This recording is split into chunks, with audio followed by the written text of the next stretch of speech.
I'm Lawrence B. Hamilton of Love is Blind Season 1. And I'm Chris Burns, but you probably know me as Fat Carrie Bradshaw. We're over here getting the receipts on all of the juiciest Netflix reality shows, and you gotta get in on this, okay? That's right, we have the receipts as Netflix, but with absolutely no chill at all. We're getting behind-the-scenes access to all your favorite shows and even some new ones too, so that we can give you all the hot goss. We're talking guests like Chrishell and the whole crew from Selling Sunset, Ray and Shanique from The Ultimatum. You know we had Natalie and Deepti from Love is Blind Season 2, and just wait for who we have coming up. Even my husband Cam is getting in on the action as a special guest. And don't forget, we love when you slide into our DMs to let us know who you'd like to see and hear. Check out We Have the Receipts, a weekly reality binge show we're making for you and with you from Netflix and Cast Media. Be sure to follow, rate, and review We Have the Receipts wherever you get your podcasts.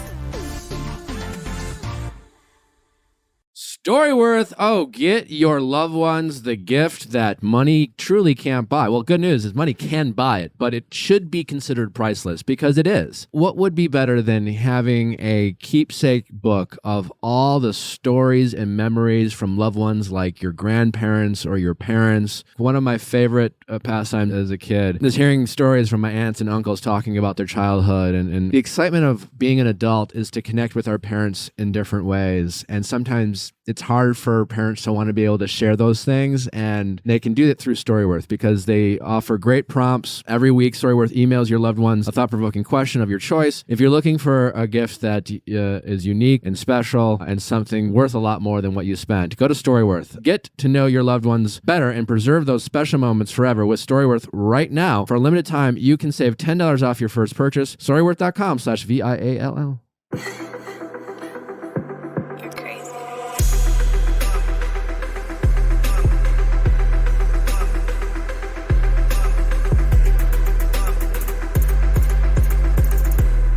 What's going on, everybody? Welcome back to another special episode of the Viall Files. Ask Nick. Ask Nick. I was emphasizing the ask, then I mumbled the Nick. The Ask Nick edition. Allie and Amanda are with me. How you ladies doing? What's good, everybody? Oh, okay. I'm bopping. I'm well rested. Whose head do you think, if we all got access to, would be the most interesting to be in? Yours, Allie's, or mine? I feel like this question is who's a narcissist? Because if you who do you think? Because if you say yourself, you're like, I'm just more interesting than everyone else. Well, you can't say yourself, but Yeah, but I'm saying if I got access to your thoughts and your thoughts, or if you got access into Allie's, I guess it's. I don't think anyone would be able to follow in my brain. See, I'd feel that way about Nick's. I think I would understand your range. I think we have similar levels of yeah. I'm really curious about Allie's. I would be banging trying to get out of Nick's. I imagine if our brain is like workers in an office building, I feel like mine is like some unhinged WeWork that has like a circus center in the background, and Allie's is like the wing. Like it's polished. People are in blazers. They're typing furiously. Sometimes they get a little stressed and they're typing really fast. But in general, like they're sitting in rows, like they have their shit together. Wow, that's a compliment. But then happy hour happens. But then that is so true, Nick. That is tequila time. Woo!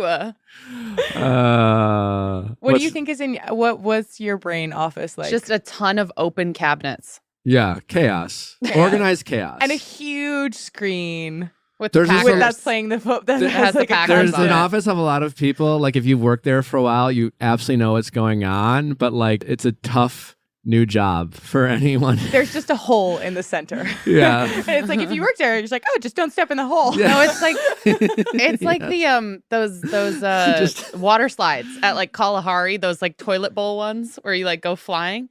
Yeah. You're a Wisconsin boy. Come on. I know exactly what you're talking about. I see. I just heard you said toilet in Boss's brain, and I was like, that's bold. Yeah. Well, this is a special episode because my book comes out next week on October 4th. I wrote this book for this audience. Obviously, I hope it expands past that. But we sent out some advanced copies for the people who wrote in and asked them to read it to give us their reviews. I mean, the truth is, I think this book's decent. I think it's pretty good. I think there's a lot of books that are written from people of The Bachelor that are different than what mine is. Well, I'm not saying one's better or worse, but I do think mine's different. And so I was just hoping to have people have a chance to get some honest feedback from people. I have some really interesting stories of situations that happened to them. Oh my God. These are some of my favorite stories I think we've ever had. They were good. It was. I mean, I feel bad for it. Yes. But we gave them the book. They gave us some thoughts on the book. Would you say, I feel like you writing this book is like the most vulnerable thing you've done in certainly the last few years? Yeah, Would there you was agree with that? definitely, while writing it, there was many moments where I thought, I'll just give the money they already paid me back. and let's just call it a day. Like they pay you first up front when you sign it, and then when the book's done, they pay you, and then when it's done, they pay you again. Nick is like, how do we feel about just like an essay? Short little chapter. And so we'll there's definitely a couple of those moments where I'm like, you know what, can I just give what you gave me back? And then I got the first draft done. I felt much better about that, but it felt incomplete. And then after that, I felt it was good because I wrote a book. For anyone else out there who's like ever thought of writing a book, I wrote this book. I actually wrote it. Now, I had a lot of help from my editor, but like, if I can write it, you can write a book. I thought you were going to say you can read it. No, well, sure. But like anything is possible, I've realized from writing this book, because it was a daunting task. So then after I wrote it, I had kind of imposter syndrome. Also, I won a triathlon yesterday. But What? Yeah, you won it? You didn't see his story? Like, he just so casually went to the beach. Well, I had teammates. It was a triathlon. It was like a relay. So I had a teammate who swam and a teammate who biked, and I ran. That makes more sense. And we won. How long did you run for? 4 miles. But my teammates were like literally world-class athletes. But I did run it 4 miles in under 28 minutes. Whoa. 7-minute pace. I heard from a runner, my sister's college roommate ran for Notre Dame, and she says, like, for running, when you're a real runner, you just pee when you have to pee while you run. What? She was like, we just go. Like, it just goes down their leg. Yeah, well, that friend is in like some serious long distance. Okay. Yeah. You don't need to do that at 4 miles. No. Okay. 28 minutes. Like, you really? I don't know. Yeah. Maybe it But there are slows you people down. who do like Ironman competitions. But then you pee in the water. Well, obviously. I've heard that before. It is a thing. Yeah. I haven't ever felt the need, but yeah. Just wondering. So the analogy I use is like, for anyone who finishes a marathon, I don't care what your athletic ability is, that's an incredible accomplishment. You just ran 26 miles. And that's how I felt about this book, which was like, I wrote a book. I don't know if it's any good, but like, I think it's decent. And so I shared it with some people. And then after I finished the book, I was like, do I market this? Do I want people to read this? It's a very vulnerable thing to like have people. Yeah, not only to like write it, but also because I think you infuse like more of your personal story than like comes out in the show. So it's like, I feel like vulnerable in a few different regards. I'm happy with it. When people that I meet who are sort of not maybe your target demographic audience, and they find out what my job is, and they're like, oh, what, do you like him? Or like, is he smart? I'm always like, read his book. I'm like, honestly, like, you'd be surprised. Read his book. Okay. I got asked yesterday if someone was like, what's your vibe? Like, older brother, sister, or like older male cousin, younger cousin? And I was like, I don't really know what the difference is. Like, what an odd question.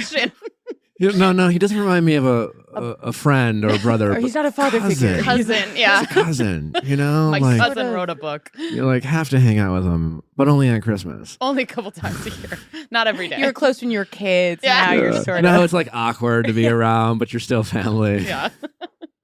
So anyway, we have some great stories lined up for you. And everyone who's called in, who shares their story, has read this book. They give some thoughts. It would mean the world to me if you guys pre-order this book. The book comes out next Tuesday. Pre-orders are important. Audiobook is available. Obviously, I am proud of the way the book itself, the hard copy. It looks good. It's sexy. It's cute. Yeah, it's a sexy. hot book. It's gift-worthy. It's gift-worthy. Well, I do think the audiobook is great. I wrote this book to be meant as like used as like a guide or a manual to like refer back to, depending on what part you found helpful, easy to page through. It's a good reminder. You go out, you have a bad date, you come back, you read the book, and you feel better. Yeah. You know, coffee table worthy. Coffee table. It's just there. It's just like You keep it around. Just go to viallfiles.com and it has every link possible. There might still be some signed copies available. Amazon, Barnes & Noble. There's another one that supports like local bookstores. It's the same price everywhere, but you're just procuring it from an indie or independent bookstore. So if you're into supporting local bookstores, buy it from those sites. But IndieBound. There you go. So viallfiles.com just has all the links. And if you live in Canada or the UK, Australia, there's links for that as well. So this is really the last week to pre-order. And it would truly mean the world if you guys gave this book a chance. And if you're not convinced yet, well, I hope you keep listening anyways, because you've already downloaded this episode, and here we are. Yeah, and we're still having a contest, by the way. And so, again, viallfiles.com, if you pre-order the book, right below it, you can apply to sign up for a self-love day with me, which is basically... we FaceTime, you and me. You get like the Nick as your bestie experience. Yeah, literally. You can talk Figure about out if you want. he's your brother or your cousin. We can talk sports. We can talk family values. We can talk relationship advice. And then you get a $100 gift card to treat yourself to like a spa or a massage or a mani-pedi or whatever it is that you would consider self-love. If you've already pre-ordered the book, you can still register. If you upload a receipt and it just refreshes, it doesn't give you a thanks for registering, but rest assured, you're in the system. So if you've already pre-ordered, go to viallfiles.com and sign up to win. And also texting office hours. If you're listening right now, send in those texting office hours at asknick@cast.me.com, cast with a K, or anything Ask Nick related. And we might have you call in and we'll give you some texting advice to shoot your shot or fight with a friend, whatever it is. Thanks for indulging me and listening to me talk about this book. I really hope you guys enjoy it, and I really hope you guys pre-order it. So thank you so much in advance. Let's get to our callers. Question time with Nick. Let's ask Nick your sexy questions. How's it going? Hi, I'm good. How are you? Good. What's your name? I'm Caitlin. Hi, Caitlin. How old are you? I'm 24. All right. So you got an advanced copy of the book, but part of the reason why we picked you is because you wrote in and told us that you got cheated on your birthday. Yep, it did happen. Not to bring up old wounds, but want to tell us about it? I'd love to, yeah. So I met him right when I was out of college. So Okay. He was the normal, like, we had so much chemistry and like he made me like so excited. But he was the player. He had a history of cheating. He was obsessed with talking about his body count, which I probably should have looked at as a red flag, but I didn't. And just like... So when you met him, he was pretty open about that. Oh, yeah. Like within the first like 2 weeks of us meeting, like he asked me my body count and he would like brag about like all of like the sexual things he did. And yeah. Need a doctor? Well, ZocDoc has you covered. Finding a doctor can be one of the most treacherous experiences of people's lives because you don't know if you can get in. You don't get in when you want to. You don't know if they cover your insurance. Whenever you feel like you need a doctor, you need one usually like right away. Mm-hmm. Right. Not in 2 months. And ZocDoc makes it super easy to find quality doctors that are reviewed by real patients that take your insurance, and you can be visiting the doctor that can help you out in a few short days, sometimes faster. And it's super easy to like even reschedule your appointments too or book with them again. And half the time you're like, I don't want to get on the phone call with someone and get like the weird elevator music and wait for someone to get to my call. Like you can just go in the app, press reschedule, look at their availability, switch it around. And then you'll get like a little confirmation email because I think ZocDoc themselves like reaches out to them and does it for you. One thing I really appreciate is all the reviews that they have. So I'm definitely a maximizer. Like I do research before I go to a restaurant, before I do anything. And like with healthcare, of course, it's an area where you really want someone who's going to be the right fit, who's going to be good. And with ZocDoc, you can see like patients who have verified, booked through there, what they have to say. And so your doctor is coming recommended. So when you're moving to a brand new city like I was, and you don't have friends who you can necessarily get that good person-to-person recommendation, ZocDoc gives you access to that info. Every month, millions of people use ZocDoc. We are the 3 of those people, and you can be too. They also have a mobile app, by the way, super easy to use. Go to ZocDoc.com/VIALL and download the ZocDoc app for free. Then start your search for a top-rated doctor today. Many are available within 24 hours. That's ZocDoc.com/VIALL. ZocDoc.com/VIALL. Hey, you guys want some wine? Well, First Leaf has you covered. Because now you can stop shopping just because they have cool labels. Maybe you can actually get some tasty wine and be educated on what you're drinking, and it can be delivered right to your door. First Leaf can also recommend wines that you'll love with 96% accuracy. I can testify to this because I took their little like flavor profile or like taste quiz, which is how they selected 6 bottles for me. And in terms of my red wines, I usually like a softer red, like a red blend or like a Pinot Noir. And for me, like cabs and stuff usually are like very like tart or just like very like harsher in my opinion. And they recommended this cab and I was like, well, they have a 96% accuracy and I know how great their like kind of return or swap out is if you really don't like it. So I was like, well, let's see. And I opened it up and I poured it in my glass. I automatically noticed it was a little like lighter in color. And it was like the softest, most wonderful cab I've ever had. And I was like, wow, they really did nail it. Forget driving to the wine shop, forget shopping by the label, and forget overspending on bottles you don't even like. First Leaf will rate each wine you receive with a simple thumbs up or thumbs down, and their experts will send you personalized selections with new and exciting bottles in every box. Sign up today, and you'll get your first 6 bottles for $39.95 plus free shipping. Need I say more? Go to tryfirstleaf.com/VIALL. That's TRYFIRSTLEAF.com/VIALL to get your first 6 bottles for $39.95 plus free shipping. Tryfirstleaf.com/VIALL.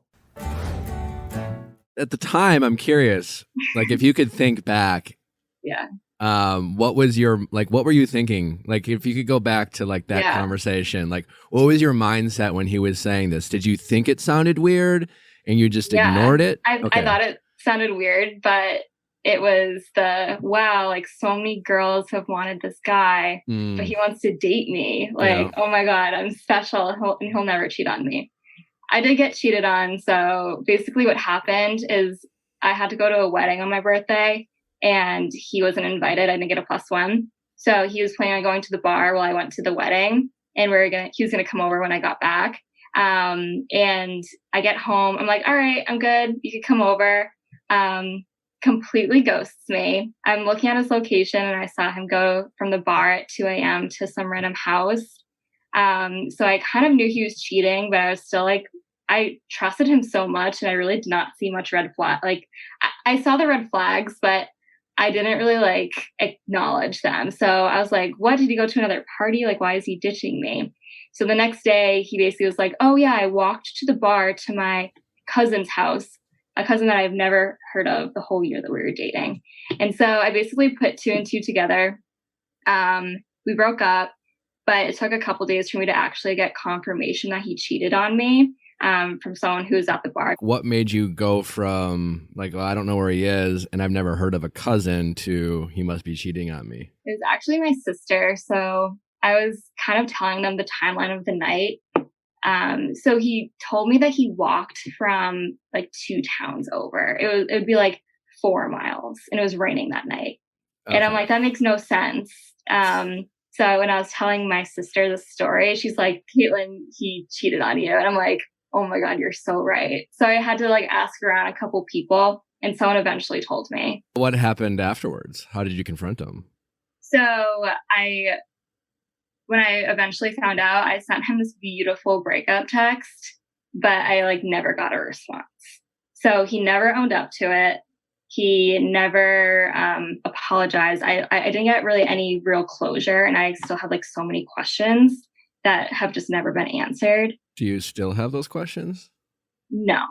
Okay, well, I look at it from a different like perspective now, because before I was like, how could he do this to me? Like I trusted him. But now I'm looking back and I'm like, he's literally cheated on every girl he's ever dated. I don't know why I thought I was special. And this is just who he is. And he doesn't respect women. He looks at women as conquests, you know, like he's just a player. Yeah. Well, I'm sorry you went through that. And I'm curious, what do you think you would have done differently? It's so funny. When I was reading the book, I was literally laughing to myself reading the player section, because you literally were saying that you'll always think that you're special because that's your ego, and that they'll never do it to you. And I'm like, that was the exact situation that I was in. So I was laughing to myself. But you wrote in your book a lot about how to process breakups and really get over a person. And I found that really helpful. like, for example, you talked about not romanticizing what it was at one point and kind of thinking about what it is right now. And that's a really good way of looking at breakups to try to process them and let go. Great. Yeah. You talked about your experience getting cheated on, and I was like, me and Nick, we have a lot of similar experiences here. Yeah, we're kindred spirits. Yeah, of exactly. of being cheated on. Is there anything you found surprising in the book?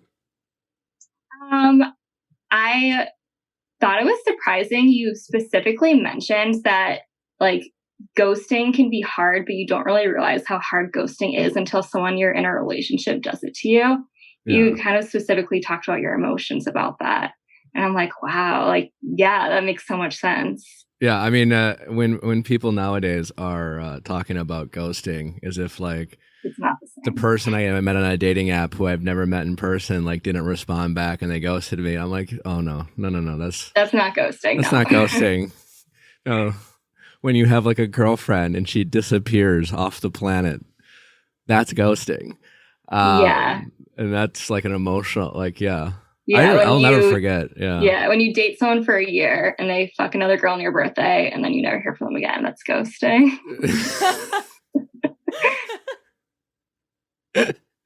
So you never spoke to him after that night?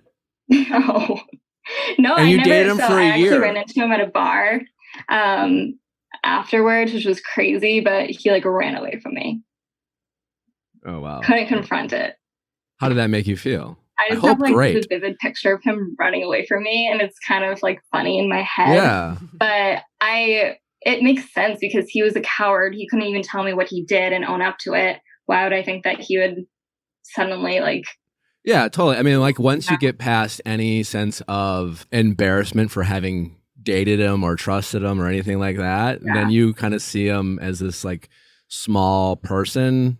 And by small, I mean just small on the inside. And you feel embarrassment, but you feel more embarrassment for that person and less for yourself once you no longer like start judging yourself or just accept that you made a mistake and move on. Yeah. For me, like the hardest part of that, when we broke up, everyone was like, how did you not know? How did you not know? And I'm like, I don't know. Like, I literally didn't know. Like, at this point when we were dating, I had a lot of stress like in my work life. So I wasn't really focusing on like where he was and like thinking about that. But there was a lot of shame, not purposefully from people in my life, but it made me feel like I was stupid for not realizing that I was getting cheated on for a whole year, you know? Yeah. Did the book make you feel less ashamed or less judged for it? Yes, it definitely did, because you just, when you're in the moment, like your kind of ego just like takes over and you don't expect someone who you love to do something like that to you. And that's like, it's good to be trusting, you know? Yeah. Who would you recommend this book to?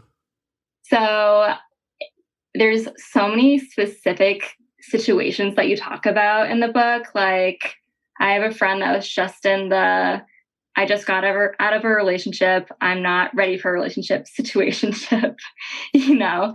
So there's that. People who are going through breakups, like I said, it was so helpful for me to really process things. And then even people who are in relationships, you talk about like what a healthy love is. So I'd recommend that to them. Oh, and you kind of like made me excited to get back into dating, because you talk a lot about like how to go about meeting new people. So people who are nervous about getting out there, I think would benefit. Well, I can't thank you enough for taking the time to read it and coming on and sharing your story. Great. I love reading appreciate it. Well, that means a lot. I really appreciate you taking the time, and sorry you got cheated on your birthday. But for me, the further I got away from that experience, the more I kind of appreciated the experience. Yeah, absolutely. And once I felt less embarrassed about the fact that that experience happened to me, the more I felt grateful that I could just see it for what it was. And then I felt like that experience where I felt all that shame and embarrassment really protected me in the future, because that was the kind of the barometer of that gut feeling, you know, because like, I'm sure, like you said, when you got cheated on, you were busy doing other things. You decided to trust your boyfriend, and then they violated that trust. But I bet you went back and remembered like these kind of gut feelings you had at certain periods where you felt like maybe something's is off, but you know what? I'm just going to trust my partner because that's what you're supposed to do. I remember feeling that a lot. Yeah. And you get good at kind of listening to that voice in the future if you're willing I to. was like so easily kind of manipulated. Like, for example, he would go out all weekend with his friends and I'd be like, why do you like not want to spend time with me? And he's like, well, it's fine. Like, I'm going to spend the rest of my life with you. And I was like, oh yeah, that's so nice. He wants to marry me, you know? Yeah, no, I mean, I love that you said that because that's a perfect example of what we choose to hear when someone says, you know, and so it can be tricky. Well, thank you again. I really appreciate you taking the time to read the book and come on and share your thoughts. All right. Well, have a good rest of your day. Thanks for taking the time. I know you're on lunch break. All right. Are you wearing scrubs? Yes. What do you do for work? I'm a nurse. Go back and save some lives. I will. All right. Thank you. Thanks for your service. All right. Bye. Bye-bye. Bye. How's it going? I'm good. How are you? I'm good. What's your name? Jessica, Hi, Jessica. How old are you? 27. So you wrote in, and we selected you for an advance copy. Your now ex-boyfriend, right? Mm-hmm. Okay. His wife was his roommate? Yes. What does that mean? Because people tend to live with their wives, but you referred to his wife as his roommate, who was then at the time your boyfriend. Walk me through what the hell is going on? Right. That's what I think back now. So I met this guy at work. Okay. And we were. How long ago was this? This was about 1.5 years now. Okay. Okay. So we had worked together for a few years, but we didn't really start talking until last April of 2021. And I would stop by and say hi, and he would say like, "Oh, my roommate," and my roommate. And like even before we started talking as like dating, he would say my roommate. So I knew he had a roommate. And then, you know, he would tell me like my roommate's boyfriend, she was dating. And he would tell me that terrible dating stories that she had. So I was like, oh, like that's fine. You can have a girl roommate. That's totally fine. So at this point, you're just like, I'm dating this really like enlightened man who's mature enough to have a woman roommate, and he's kind of low key gossiping about his quote unquote roommate, in reality his wife, about her dating struggles. Yes. Then we started dating, and then and at this point you start dating because you're like, hey, roommate. Right. He has a roommate. Like I have no reason. Roommate. Yeah, he's got a roommate. Yeah. If anything, I thought it was cool. He like lives with the woman. He knows like our mood swings and just our lives. So then we start dating, and I no longer work there. I find a new job, and then after I leave, we start dating, and like he didn't really bring her up anymore. It was mostly like I would bring it up, like, "Oh, how's your roommate?" And I knew she worked at a school, so I'd ask questions about that. When you look back and you think about the relationship, were you just like being friendly, or were you making conversation, or were like, as you settled into the relationship and he started bringing up the roommate less, what made you ask those questions? Do you remember? I just wanted to get to know more about his life. Okay. And just like if it was a guy roommate, I'd ask about like, oh, how's your roommate doing? Never did I feel insecure about her, which like I don't know if that's just me being mature, or maybe he didn't do anything or said anything that made me feel like it was like you don't normally think when someone tells you they have a roommate that they're their life partner. Yeah. Right. And you chose to trust them, which is right. And then I think I might have asked later on, like, how did you meet? Or how did you find your place? I don't remember if I said, because this became an argument later. I don't remember if I said, how did you find this roommate, or how did you find this place? And he said on Craigslist. And I was like, oh, like that's interesting. And then maybe like weeks later, he has a dog, and he brought the dog to me to meet me. And the dog had a collar of phone numbers. And one of them, he's not from California, so he has an out-of-state area code. So the dog had a phone number, and then it had another phone number right below it, the same area code. And I asked, like, who whose phone number is this? And he's like, oh, it's my roommate's. I'm like, well, that's weird that you would have like your roommate that you met on Craigslist, like phone number on there. And he was like, no, we I didn't mean, meet I'd on like Craigslist. them, but like that's a lot of trust you're giving to Craigslist. Right. Especially because I thought this was like a new living situation. And he said, no, we didn't meet on Craigslist. Like, I've known her. She's from like my hometown. And we were like on our way to lunch. So then I like dropped it and I brought it up again later that night. And he said, no, like we were from our hometowns. Like, I've known her for a long time. But did he almost make you feel like you were silly for thinking? Yes, I dropped it. Yeah. I was like, oh, okay. Like, I'm being like, and I think back at it and I maybe at this point start to sound insecure. And I would catch myself like, no, like I should trust him. Sure. And I kept just trusting him. And then it turned out to be. How did you find out? I haven't told anyone the story. There's maybe a couple of people who know the story because it's like tend to like blame myself. Like, I should have seen this. It's embarrassing that I let this happen to me, which obviously isn't the correct way to think of it. But we had hung out the day before and he was telling me about a friend he had, a guy friend, and how he like from back home. And the next day I was trying to find this friend on Instagram because I think he like did tattoos or something. So I was snooping through his Instagram. And you go from like one page to another page to another page, and I ended up in someone's page. And I'm scrolling through pictures and I see wedding pictures and he's the groom. And it was a really bad picture. So I'm like trying to zoom in and it's him. And I'm like, there's no way, like maybe this is because it was from like 10 years ago. And I'm like, well, no way. Maybe this is a cousin that looks like him. Or like some staged photo, like right. Like they went to like a theme park where you could like stage, you dress up, you have those like themed photos, like a colonial man. Yeah, get your rifle.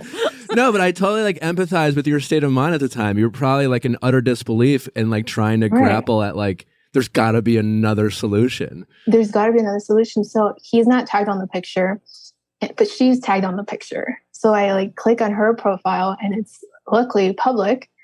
So I'm going through these pictures and there's pictures of them like going back to forever. And the one that hit me the hardest was he had just been in his hometown the week before for his cousin's wedding. And he was texting me the whole time and he was sending me pictures and they were there together. Like they both flew out there together and we're in these like family pictures together. And my heart dropped. This makes no sense to me. And I called him, I texted him, and then I called him like at least 10 times and his phone was like on Do Not Disturb. And when I was looking at her profile, I saw these pictures and then I looked at her story. So I'm like, this makes no sense to me. So I look at her story and it's their house. It's like she's sitting in the living room of like pictures that he had sent me of him sitting in his living room. So I knew what the house looked like. And she was staying in the living room and she took this picture of a movie she was watching and she was playing with the dog. And I could see his like shadow on like this side and he was on his phone. So she had taken this like 10 minutes before and he was texting me, obviously sitting there. And so I didn't understand. And so I called him and I talked to him on the phone and he told me it was true.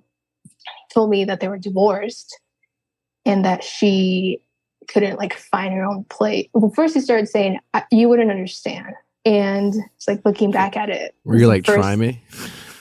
Exactly. Like, I think I'm smart enough to like, if you put everything out for me, I can maybe understand.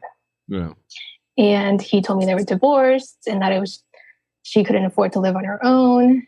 And that, I remember the other thing he told me of, like, they support each other. And I didn't understand what that meant, because why does my boyfriend need another woman to support him? I didn't understand what that meant. And he told me they were divorced, but his family didn't know. So that's why she had to go to the event.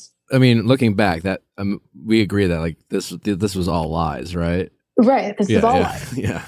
And I was like, okay, well, again, I've obviously never been put in a situation. Like, I don't know what you're supposed to do. Sure, Are you supposed to, like, don't talk to me ever again? Or do you, like, run away and, like, run?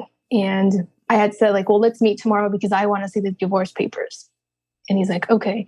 So then we met the next day and he showed me papers. I don't know what divorce papers look like. Please tell me he, like, tried to, like, fake divorce papers.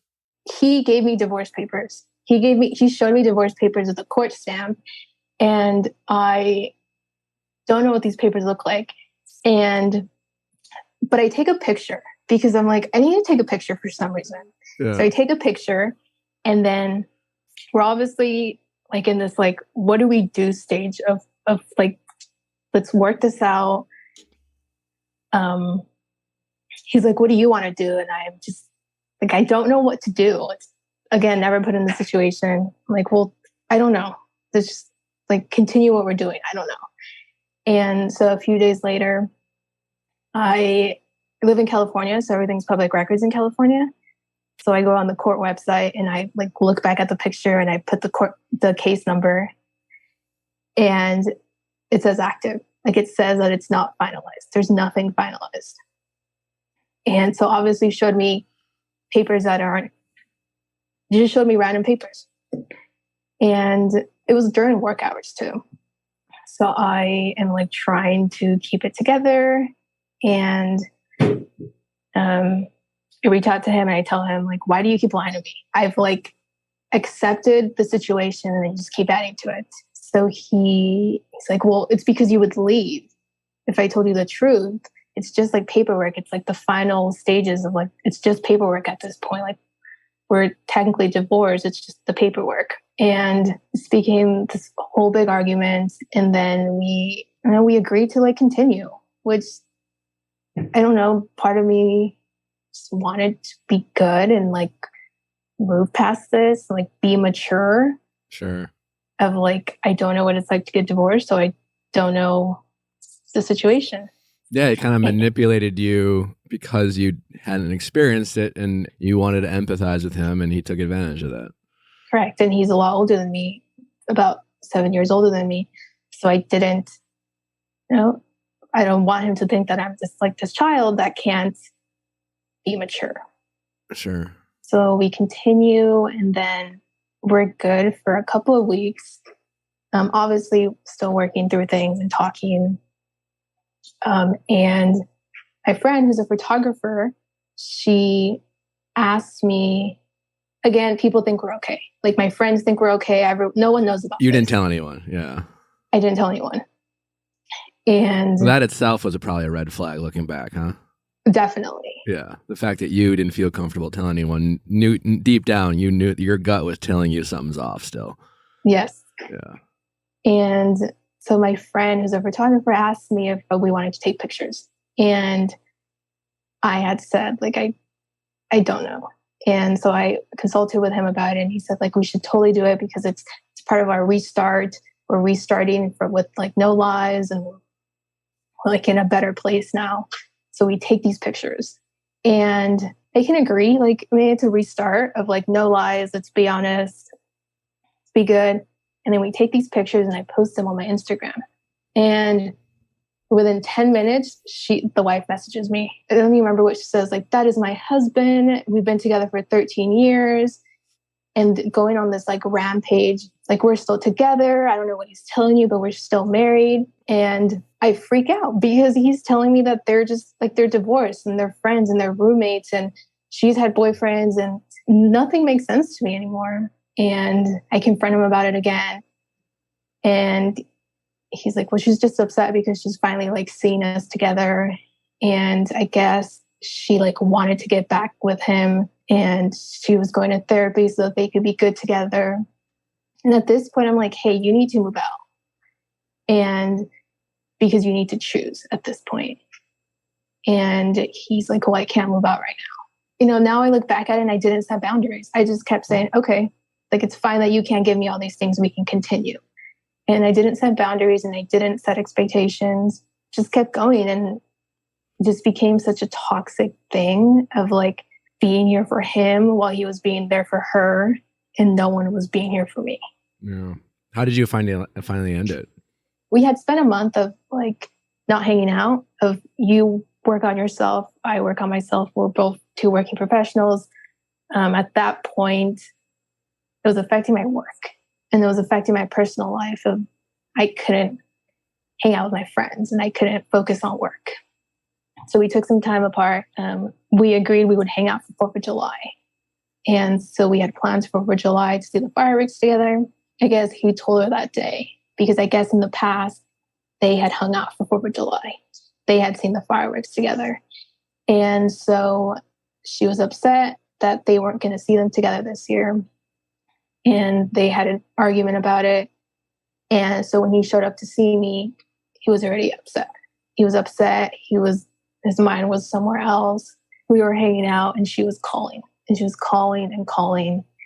And he just kept saying, like, I'm stuck. Like, I'm never going to be able to leave her. And I can't do this right now. And it became this, like, a bomb that finally went off. And he started saying a lot of hurtful things about his situation that were honest. And it was his real honest feelings. And once he said, like, I'm never going to be able to leave her, I remember we were hanging out in this room and I just walked away.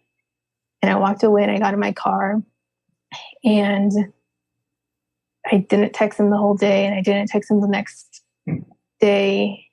And then I think I might have texted him 2 days later and we FaceTime and I said, like, I can't do this anymore. This is, like, I can't wait around. Yeah.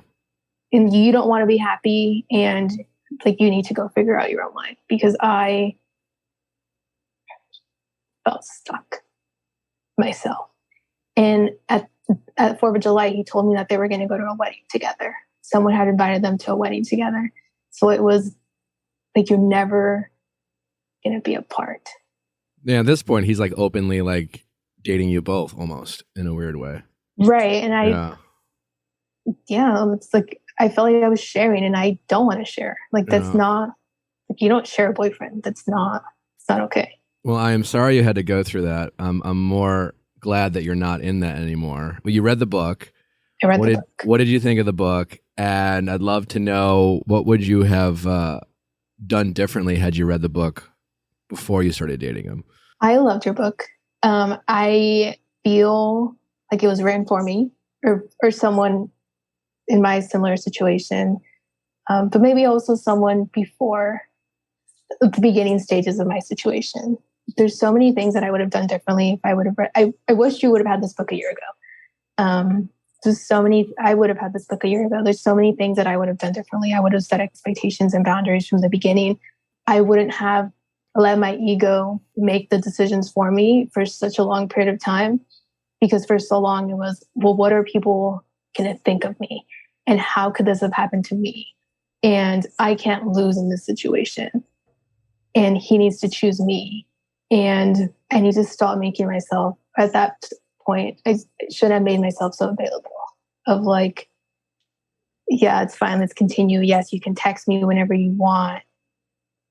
And even me reaching out and like making sure he was okay and texting him for his birthday and texting him to ask about the dog. And I've made myself available for too long. Well, I appreciate you reading it. And I'm so glad to hear that you like it. If someone you recommended the book to was like, well, I already listened to his podcast, I don't need the book, what would you say? No, you need the book.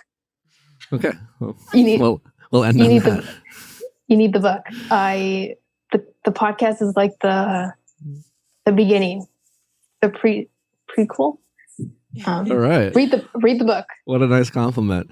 Well, thank you so much for sharing your story. I am so sorry that you had to experience that, but I'm so glad you're out of it, and it sounds like you were much better off. And I said this to our last caller. It's always funny when you have these kind of crazy heartbreaks and you feel embarrassed from these situations, how time allows you to see it very differently, and that you use it more of a barometer, of like a big like learning lesson. And if you look at it differently, you can feel like actually more confident and secure going forward because you know what to look for now rather than be afraid of someone else doing it to you in the future. Definitely. Well, thanks so much. I appreciate it. I appreciate you sharing your story. And once again, thanks for taking the time to read it.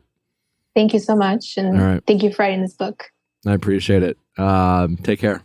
Thank you. All right. Bye-bye. Bye. How's it going? Hi, how are you doing? Good. What's your name? I'm Alex, and I'm 26.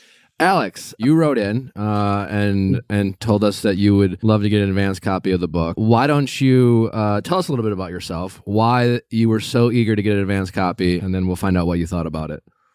Yeah, sure, of course. So I have been listening for probably the better part of a year, and I've always found that I find myself coming back to your thoughts about other people's situations and applying them to my own. And I was like, wow, I wish I had like an easy guide of like to come back into my own situations and figure out like, if I have a question about this, something easy to find, like your thoughts and like guidance. And I was like, wow, what better than a book that I can like put Post-its in and like really think about and have like a hard guide. So my own dating experience is virtually non-existent. So a lot of it's very hypothetical and thinking through situations and kind of how I would approach things when and if that time comes. So I really find that to be interesting. When you say non-existent, have you been out there on the dating apps trying, or have you just not been trying as much? Like, why do you feel like it's been non-existent? So in growing up, I was always very driven by like school and sports and things like that. So up until the age of like, even up into college, 22, 23, like I just never really had the interest in like relationships and stuff. I was just always satisfied by like friends and family and like being driven by school and what I was going to do for my career. So I just kind of never really like dawned on me like, oh, I should maybe start to find someone. But once like I was done with school and things were closed with COVID, I was like, okay, now is maybe the time that like I should try to find someone and I should get out there. So for the better part of like a year and a half, I would say I've been trying dating apps, relative off and on frequency, couple weeks, couple months of like really trying, and then couple weeks, couple months of like, maybe I'll swipe tomorrow, I'll figure that out. But over the course of that time, getting no matches, or not no matches, but virtually no matches, few responses.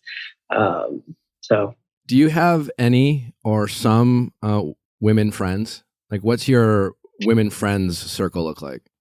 So I would say it's probably mostly women. Really, your friends? Definitely growing up, it was mostly, but I definitely have like a good core group of guy friends. Great. The only reason I ask that is because women friends can be great friends to like lean on, especially as like from a guy standpoint of getting back out there and dating. I think the more you check in with them and hear about what dating's like for them, I think can really bring you up to speed. And I think it can make you like a great empathetic partner for when you actually meet someone. Also, like I feel like someone like yourself, I would really prioritize common interests. Honestly, that's something as a younger person I overlooked a lot. Obviously, like you prioritize like your physical attraction with people, and people are going to do that, or just, prioritize what excites your ego and things like that. And I used to always be someone who was like, oh, well, like love will conquer all. I just really want to love this person. And if we like different things, that's okay because we'll be in love. That it carries us through. But I'll tell you what, having common interests with your partner and being able to talk about things you both enjoy, not everything, but like a lot of things, I think really helps bring people connected. And so just think about that as you're dating, to prioritize like, especially even when you're looking for who you're matching with, like where you're looking, and prioritize people who like the same things, because I think that will, one, make you feel less discouraged when you're not matching and connecting because you're also just like, hey, maybe we just interests aren't the same, right? And so you will match with less, but when you do match with people, I think you can really lean on, some of those common interests. They'll give you things to talk about. And so just have that in your mindset, because I think that's something people often overlook. They just want to get excited about someone. So I don't know if that's helpful, but I would just put that in your back of your mind. I think that will help as you go out there and date people, who you should be prioritizing and help you get less discouraged and make it less about, feeling rejected and more about like, maybe it's just we're just not on the same, compatibility page. Right. Yeah, that makes sense. It's definitely a good way to think about it. So what did you think of the book? I thought it was really great. I thought that I loved the way that like it sort of flows the cycle from like training who you want to match with and matching, and like it follows the life cycle of a relationship. And I love the way that it was broken down into different sections, how each section broke apart. So like I said, like it's easy to like, hey, I have a question, or I'm thinking about how to deal with moving in with someone when that time comes. And like you can find that specific section, you can get right to that. And it's very like clear and direct. And I thought that it's really just an embodiment of like having listened to you, I think has a different experience also than just picking up the book, because I can hear and almost see your points of view through it. And that was really interesting and cool. So it really like, there were a lot of moments that I just like had to read again and process. And the same thing in the podcast all the time. Yeah. Let me pause, let me rewind and like take this knowledge in. And I know that every time I skim through it or read something, there'll be more and more depth to it. It was just always depth, always. That's awesome to hear. I appreciate you saying that. You wrote, I almost considered reading these parts less thoroughly as I wasn't sure how much I'd be able to glean. What did you mean by that? Yeah, so I thought that kind of like a reference, like I've never been in a stage of like should we move in together with someone? So I was like, how am I going to relate to this? How am I going to understand this? But even not having that experience, I still was able to see nuggets of like thinking about how you are with someone and like things to look out for when deciding, in this specific context is moving in together, but it could be like extrapolated to other parts of dealing with and living with someone. But I was like, oh, actually, this is more relatable than I thought it would be. I'm really glad you feel that way. That's what I was trying to do. So yeah, that makes me feel good that you felt that way. Anything about the book that surprised you, or? I mean, I think one of the things that I thought was so pleasantly surprising was like, this is a book about dating and everything, and it's not about you, but I think it was like the perfect balance of like, you gave enough and like just the right amount of like, hey, I'm also in this, and like your own personal stories that like, it doesn't become a memoir, but it also to like someone who doesn't know you and just like is given this book by a friend of like, oh, hey, this guy actually like knows the shit. And like, it made you really relatable, as opposed to like some of these books kind of come off as like, you should do blah, blah, blah. And like, here's how I do it. Like it was, that personal connection was just always there through it, as opposed to like a standoff, like do these 10 things and like very aloof. I thought that was, that's kind of what made it stand out to me compared to other books. Well, that's great to hear. You're making me feel good about myself. So thanks. I was really nervous when people would start reading this book. Just be like, yeah, don't write another book. Stick to talking. Stick to talking. All right. Who would you recommend this book to? Any final thoughts? I mean, there were definitely some friends. There's a friend who's coming off of a toxic ex and getting over the ex, and like this is definitely one of my close female friends. Once the time comes out, hey, when the time comes, if you're having a low moment, like here's maybe something you can look at and think about. So people like that, and even like some friends who are in happy, healthy relationships, like you can always work on it and always think of things and like come to new perspectives.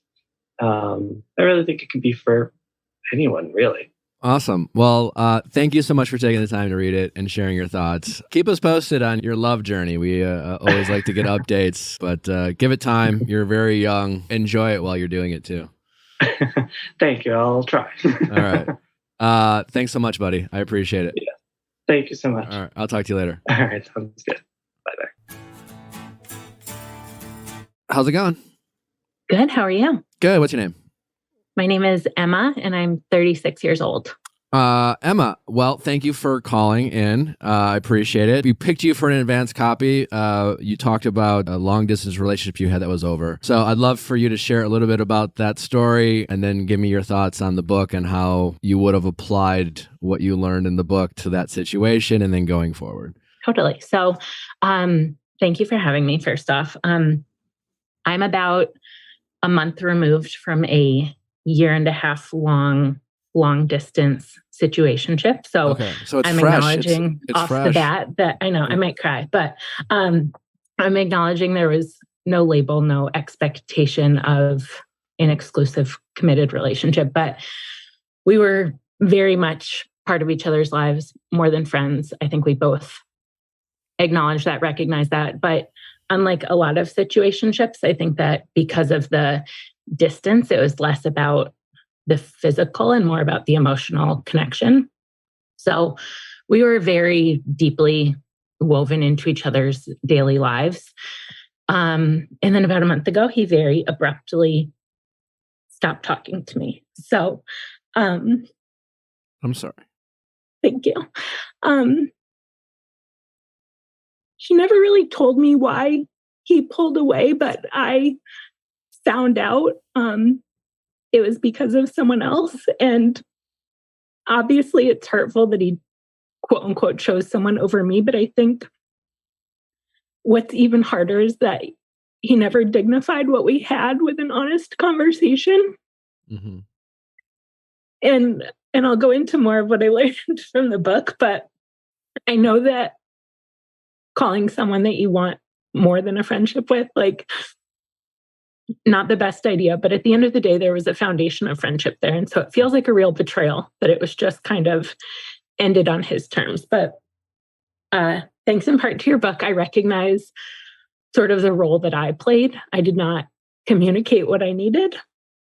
I didn't set or enforce boundaries to get what I needed because I was accepting less out of fear of losing him. But I think because things ended so suddenly, I'm having a hard time processing it and accepting it. I'm a rational human being. I know that he was not my person. I think that there's a long list of reasons why that's the case beyond just how I've been treated over the last month or so.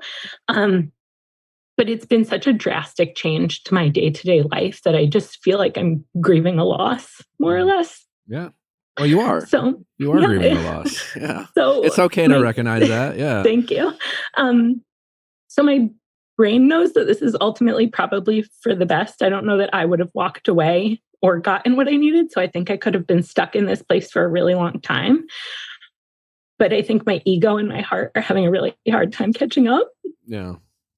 So I want to give you my takeaways from the book, but also kind of pose the question of how do I work to tame my ego to get to a place of acceptance? It's one thing to recognize that maybe they're not my person, or you make that list of hopeful and grateful or whatever, and you, like you said, oh, I'm going to be rational and I'm going to move on. Well, that's great, and that's a great start, and that's going to get you on the path to healing. But that doesn't mean you don't have feelings. You know, it doesn't eliminate the sadness and the loss. You know, if nothing else, again, like you have that actual physical loss of, like, I used to call them. They used to be a big part of my day. When something happened, they're the person I'd reach out to. And regardless of whether they're your person or not, they still obviously like brought value to your life. They also brought some frustration and disappointment and all these other things, but you're still losing the value that they brought. And that's going to make you sad. And I think just acknowledging that and just saying, it's okay to be sad. It's okay that I feel this way. And then you just have to draw that line between giving yourself permission to be sad, which takes some time, and then not making it worse by not allowing yourself to heal. Because I think most of us, and I've done that, we'll be sad and it's okay to be sad. But instead of just wanting to accept that and then work towards moving on, we'll sit in that sadness And we'll keep asking the same questions that we probably even know the answers to, because we'll want to hang on to that feeling of sadness because it's the only thing we have left of them. And we'll try to turn that into hope. So I think, you just have to focus on that. It's okay to be sad. And it's going to take some time. It might take a couple months, but in between those months of sadness, you just want to be able to challenge yourself to not sit in those moments, right? Acknowledge it. I feel sad. But instead of, staying in and watching a movie that kind of also makes me sad, but also like validates my sadness, and then like ordering like food and like sitting in my sweatpants, maybe you go out and you hang out with the girls, or you challenge yourself to go on a date. And even if, it's just like, oh, I don't know if I want to do that, eventually it starts getting easier, and eventually you'll have a fun moment. It's just pushing yourself to get out of that stage, right? And I think that just takes time, and knowing it takes time makes it a little bit easier. Thank you. And that hit on one of I wrote down sort of like my top 3 or 4 takeaways from the book, or my favorite pieces. And one of them was that sort of recognition of like, feel the feelings, but don't sit in the sadness just because it's the last piece of the relationship that you had. And like, this pain is the last thing I can feel of him, so I want to hold on to it for longer than is productive or helpful or healthy. It's still okay to feel sad. I'm trying to get myself out of it, but I need to be gentle and kind to myself too. It's still pretty early. Yeah. Yes. Some of my other pieces from the book that I really loved, that are both helpful now that I'm kind of on the other side of this relationship, but also I wish I heard them or listened to them sooner. I'm sure I had friends that were probably trying to tell me some of these things, and I maybe didn't want to hear it. But one thing that I really loved is you talked a lot about controlling what you can control. I think so often we hear that like people's behavior has nothing to do with us. It is a reflection of them and their experience. And that can help remove guilt sometimes. You don't feel like it's on your shoulders or your fault, but it can also make you feel really powerless. And I know that in the book you talked about there are things that you can control though. Like everyone plays a role. There are 2 people in any relationship. So think about how you are communicating your needs and enforcing and setting boundaries and things like that. So I really wish that I had done more of that, but I loved thinking about recognizing that you have more control than you might realize in a situation, maybe not of the outcome, but of your behavior. So I loved that. Well, great. I appreciate you saying that. Yeah. Another one that felt really applicable to this situation was when you talk about shooting your shot with a friend, and you very bluntly and honestly say it's going to end one way or another. It's either going to end because you 2 are together and embark on a romantic relationship, or because they find someone else. And I think I held on for so long because, and you mentioned this in the book, out of a fear of losing him. So I accepted him as a friend, but more than a friend, but because I didn't want to hold him accountable to be more than that. And I figured a friend was better than nothing. But ultimately, you need to shoot your shot, or at least, give it a chance to work. And I really loved that. That's awesome. And then another one, which I know you've talked about before between the podcast and Instagram lives, but I think I'm doing as I kind of reflect back on the relationship, and I wish I did more while I was in it. And you mentioned this just a few minutes ago, but gratitude versus hope. And hope is an unfulfilled desire, and recognizing that you need to kind of meet people where they are, and sort of that quote, when people show you who they are, believe them. So just because you're hoping that someone will become something or do something does not mean that's the reality. And it probably means it's something that you're not getting in that relationship. And so if I were to look honestly at this relationship, the hope list was probably a lot longer than the gratitude list. And that's something to think about and consider and recognize. Yeah. I think it's common for most of us too. Yes. Especially in situationships. Yes, yeah. Very much so.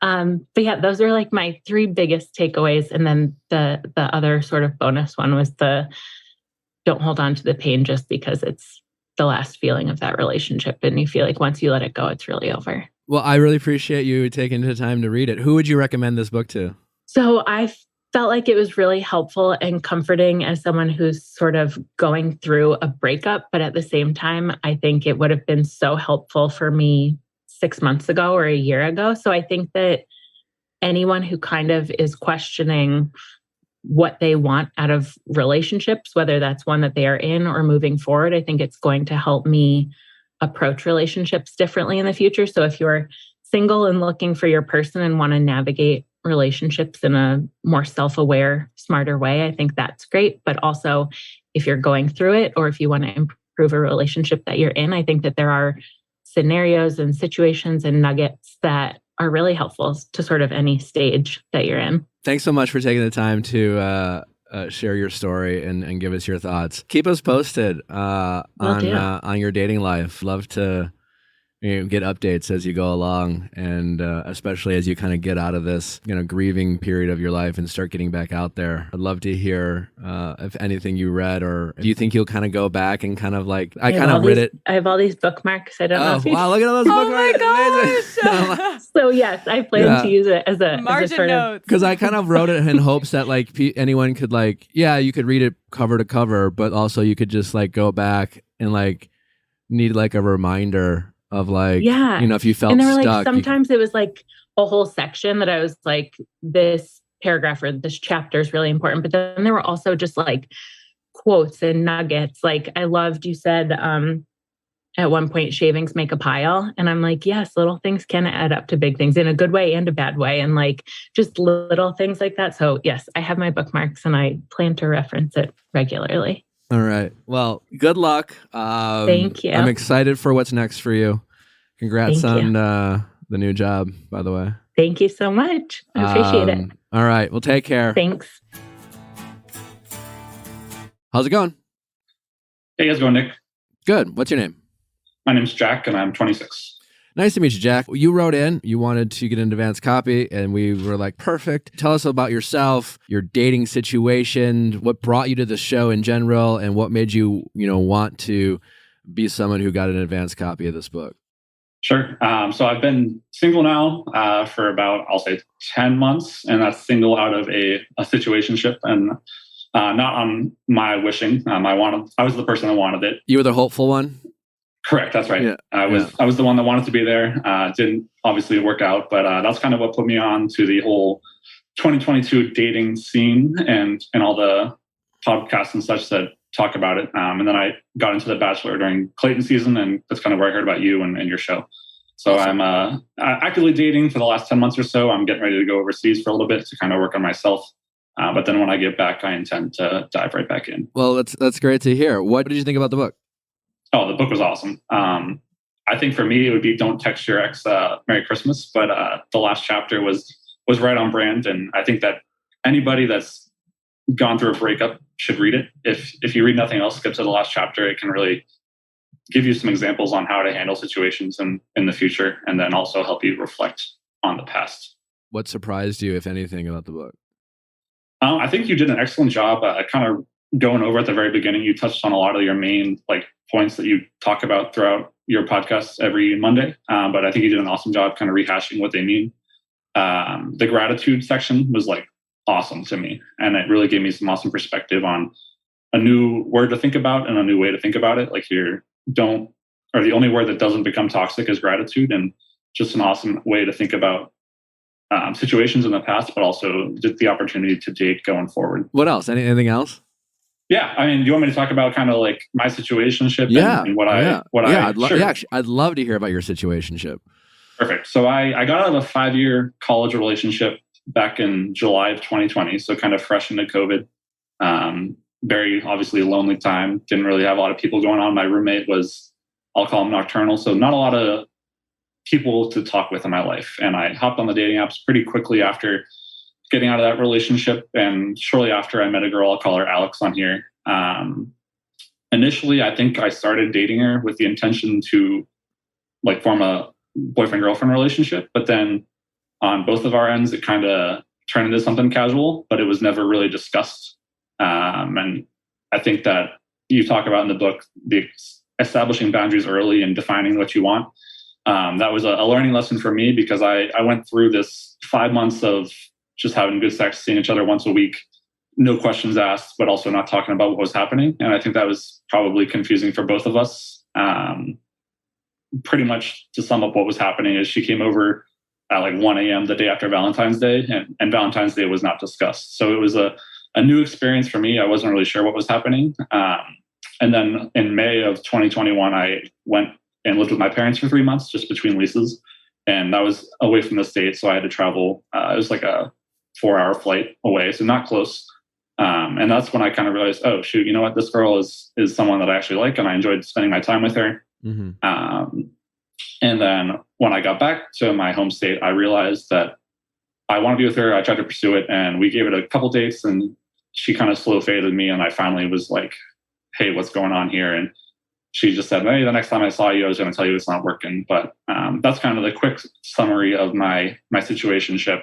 And then I think for what I learned from your book, and this was a year ago when that finally ended, but I, for the most part, have dealt with that, but there are definitely some lingering things, especially being single this whole time. But don't reminisce on the past. I think throughout your podcast, you're always talking about, you always bring attention to the bad. Like you always want to think about the good, but you don't really acknowledge the bad parts. And I realized, I only saw this girl for all of 13 hours once a week. And I don't really know her. And you bring attention to that in your book, and just don't think about things on the high side, kind of come back to reality. And you do a good job outlining that. Yeah. Isn't it kind of amazing when you like get out of one of those situationships or dating, or even sometimes for some people relationships, and you realize how many times you had a thought or concern or question and you kept it to yourself rather than ask the very person who could give you the best possible insight into that question, but we just avoid those conversations. Totally. Or if we have them, it's usually too late. I know for me personally, and I had it over text. I was like, hey, I'm not really feeling casual about this anymore, but that was a 4-hour plane ride away over cell phone. So it wasn't good communication. Yeah. You're not alone in that. And I've done all these things. So definitely came from a place of fucking up myself.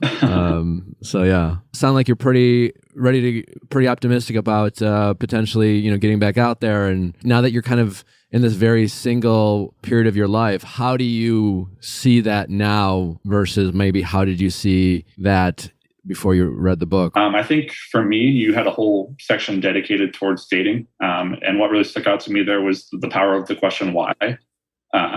It's super easy to just go on a first date and kind of have the back and forth of like, oh, what do you do? Or what do you do? And you get this and that. But if you can take that a step further and say, well, why do you have that job? Or why do you feel that way? You can learn so much more about a person, both quickly, but also at like a more deeper, vulnerable level. And I think for me personally, that's something that I was missing in my day-to-day dating life, if you will. Well, that's awesome, man. I really appreciate you taking the time to read it and share. It's always great to get men's perspectives as well. I definitely wrote it assuming a lot of women would read it, but I wrote it in hopes that men would read it too and not feel like it was specific towards women, that I accomplished that with you. Yeah, absolutely. I think you both directly call that out throughout the book. You're like, hey, this worked both ways, but also just it's life lessons that we've all been through. And and I think it's like accumulation of all your Ask Nick episodes, but put in one place. It's easy for anybody to digest and move forward with and apply to their daily dating. Well, thank you again. I appreciate it. Thanks for taking the time, and good luck in the future. And keep us posted on your dating life. Any update you have for us, we'll be happy to hear. Sure thing. Thanks, man. I'll be sure to reach out. All right. Appreciate it. Someone also wrote in, they weren't able to come on the show, but they read the book, and she wrote us a little email.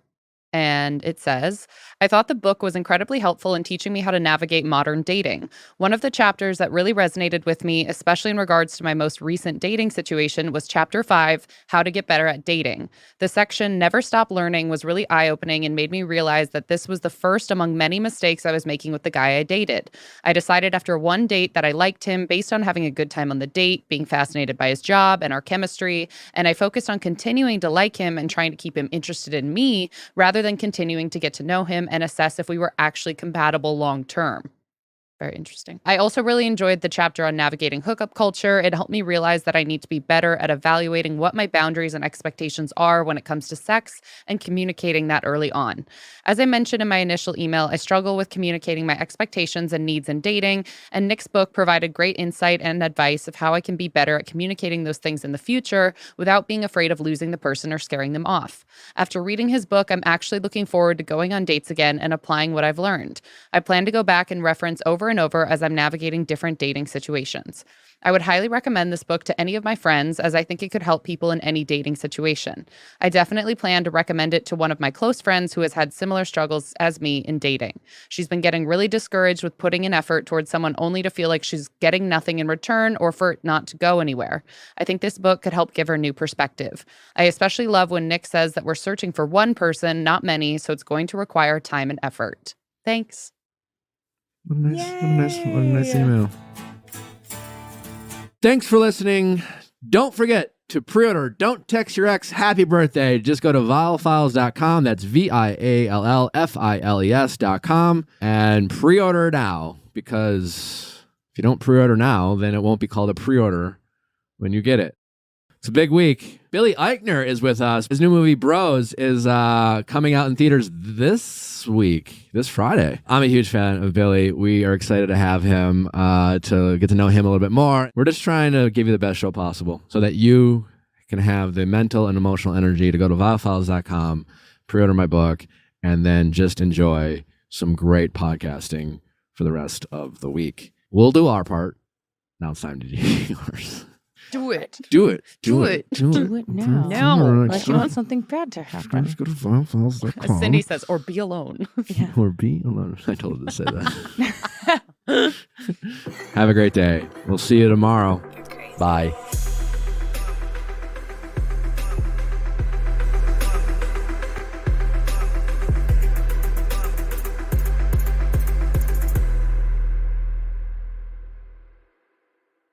My Auntie Gail was murdered by LifeSpring.